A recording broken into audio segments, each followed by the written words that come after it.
दोस्तों, सबसे पहला ज्योतिर्लिंग है सोमनाथ ज्योतिर्लिंग, जो कि गुजरात के सौराष्ट्र जिले में है।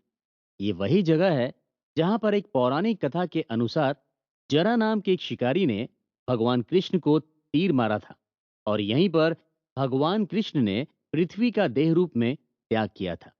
ये जगह प्रभास तीर्थ के नाम से भी जानी जाती है। इन सब के साथ इस जगह पर ज्योतिर्लिंग का होना इस जगह की खूबसूरती और हमारे श्रद्धा भाव को और बढ़ा देता है। अरब सागर के किनारे बसा ये ज्योतिर्लिंग सिर्फ भारत ही नहीं, बल्कि पूरी दुनिया में फेमस है। विदेशों से भी सनातन धर्म पर विश्वास करने वाले लोग इस ज्योतिर्लिंग के दर्शन के लिए आते हैं। 12 ज्योतिर्लिंग में सबसे पहला स्थान रखने वाले सोमनाथ ज्योतिर्लिंग की कहानी अपने आप में बहुत ही आकर्षक है।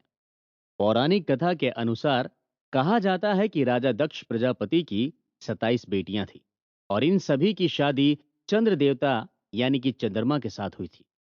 चंद्रमा अपनी सभी पत्नियों से बहुत प्यार करते थे, लेकिन वो सबसे ज्यादा प्यार रोहिणी से करते थे, जिसकी वजह से उनकी दूसरी पत्नियां अक्सर उनसे नाराज रहती थी। एक दिन मायूस होकर सभी बेटियां अपने पिता राजा दक्ष प्रजापति के पास पहुंची।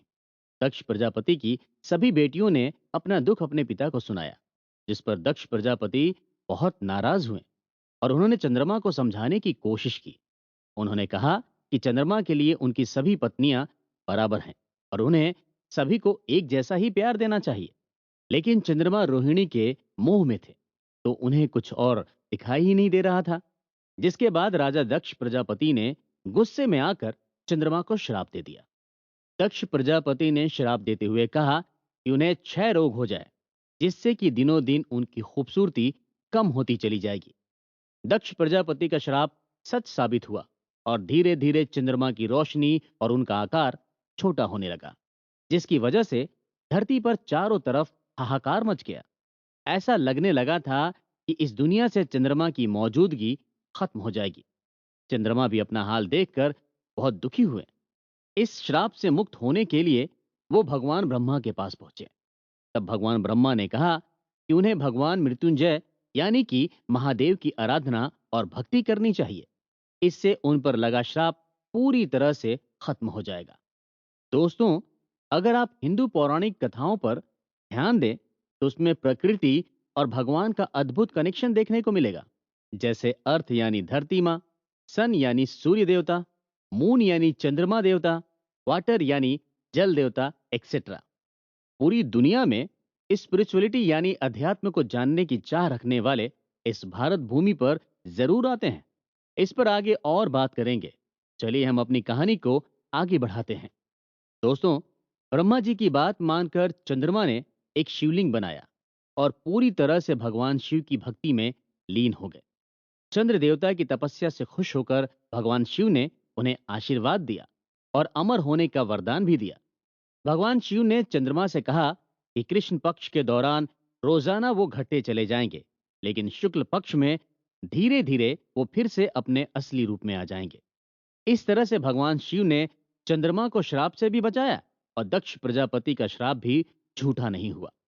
इसके बाद चंद्रमा ने दूसरे देवताओं के साथ मिलकर भगवान भोलेनाथ से प्रार्थना की कि वो लोगों के दुखों को दूर करने के लिए मां पार्वती के साथ यहीं पर रह जाएं। उसके बाद महादेव शिवलिंग के रूप में इसी जगह पर बस गए। चंद्रमा का दूसरा नाम सोम भी है और उन्होंने भगवान शिव को अपना नाथ मानकर उनकी तपस्या की थी।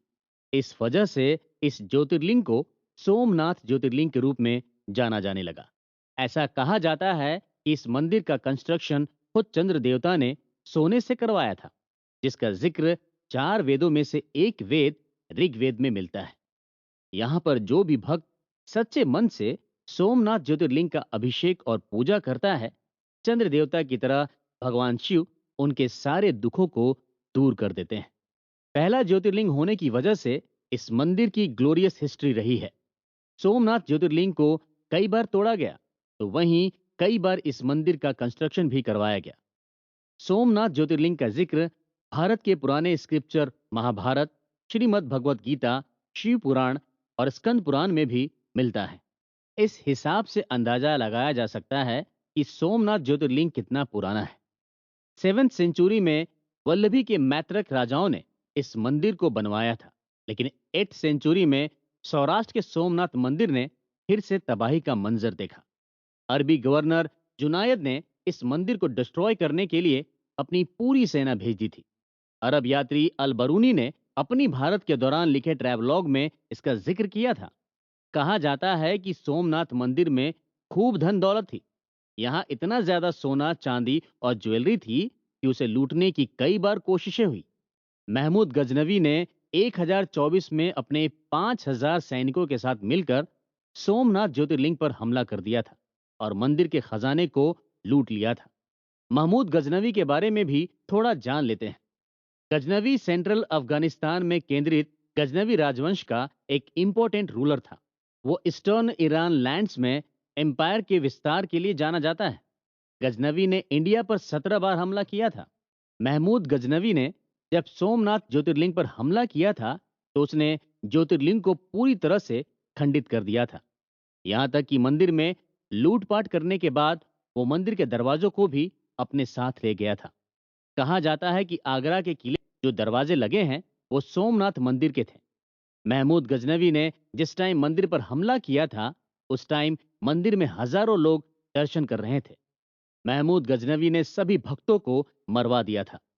इस मंदिर के पूरी तरह से डिस्ट्रॉय हो जाने के बाद गुजरात के राजा भीम और मालवा के राजा भोज ने मिलकर इस मंदिर को फिर से बनवाया था। लेकिन मुगल ये भी रास नहीं आया और 1297 में एक बार फिर सोमनाथ मंदिर पर अटैक हुआ। उस वक्त दिल्ली सल्तनत पर अलाउद्दीन खिलजी का राज था और उसने गुजरात को अपने कब्जे में कर लिया था, जिसके बाद पांचवी बार सोमनाथ मंदिर को गिरा दिया गया। मुगल एम्परर औरंगजेब ने भी 1706 में सोमनाथ मंदिर पर हमला किया था, लेकिन इस मंदिर पर इतने सारे हमले होने के बाद भी सौराष्ट्र से सोमनाथ मंदिर के अस्तित्व को कोई नहीं हटा पाया। आजादी के बाद 1 मई 1950 को सौराष्ट्र के राजा दिग्विजय सिंह ने इस मंदिर की नींव रखी थी। 11 मई 1951 को इंडिया के first president doctor Rajendra Prasad ने इस मंदिर में शिवलिंग की स्थापना की थी। 1962 में भी यह खूबसूरत मंदिर पूरी तरह से बनकर तैयार हुआ। इस मंदिर को बनवाने का पूरा क्रेडिट लौह पुरुष सरदार वल्लभ भाई पटेल को जाता है। सोमनाथ मंदिर का परिसर बहुत बड़ा है, जिसमें और भी कई देवी देवताओं के मंदिर हैं। ये मंदिर गर्भगृह, सभा मंडप और नृत्य मंडप में डिवाइड किया गया है। मंदिर के परिसर में रोजाना शाम को 1 घंटे तक लाइट एंड साउंड शो भी चलता है, जिसमें सोमनाथ मंदिर की हिस्ट्री को बहुत ही खूबसूरती के साथ दिखाया जाता है। सोमनाथ में हिरन, कपिला और सरस्वती नदियों का महासंगम भी है, जिसे त्रिवेणी संगम कहा जाता है। यहाँ पर सोमनाथ मंदिर में दर्शन करने से पहले भक्त आस्था की डुबकी लगाते हैं। यहीं से डुबकी लगाने के बाद भक्त भोले भंडारी सोमनाथ बाबा के दर्शन करते हैं। तो है मल्लिकार्जुन